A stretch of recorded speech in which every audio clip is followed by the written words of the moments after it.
Hey everyone, my name is Ashley Eaton and I'm the Watershed and Lake Education Coordinator at Lake Champlain-Sea Grant and the University of Vermont Extension. Right now we are streamside at Potash Brook in Burlington, Vermont, and I'm going to run through some of the test tabs, the chemical water quality tests that are in the stream kit that you're going to be using.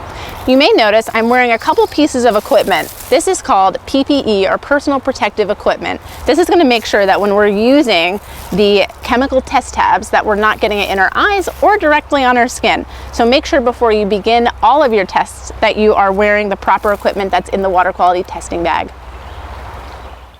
Nitrogen is a nutrient that acts as a fertilizer for aquatic plants. When nutrient levels are high, excessive plant and algae growth creates water quality problems. Nitrogen enters the water from human and animal waste, decomposing organic matter, and lawn and crop fertilizer runoff. Nitrogen occurs in water as nitrate, nitrite, and ammonia. Unpolluted waters usually have a nitrate level below 4 ppm. Nitrate levels above 40 ppm are considered unsafe for drinking water.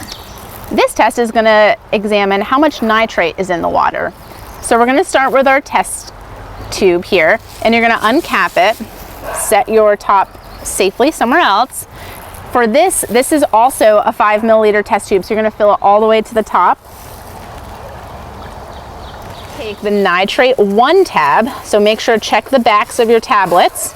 I'm going to immediately recap, and I'm going to invert this. All right, now that the first test tab is completely dissolved, we're going to go ahead and immediately add the second nitrate tab. And we want to also immediately put this in our light blocking bag. So make sure you have that right next to you.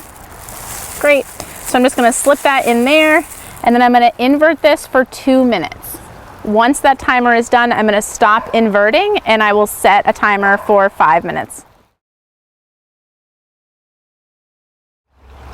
So my 5-minute timer just went off, and I've pulled our nitrate test out of the sun blocking bag, and I'm going to lay it on our chemical information card and see where the color of the vial lines up with our color spectrum here. The intensity of the color is directly correlated to this spectrum and the amount of nitrate that's in the water. So the darker the intensity of the color, the more nitrate that's in the water. So looking at our vial, it looks like our results are closely aligned with 5 parts per million.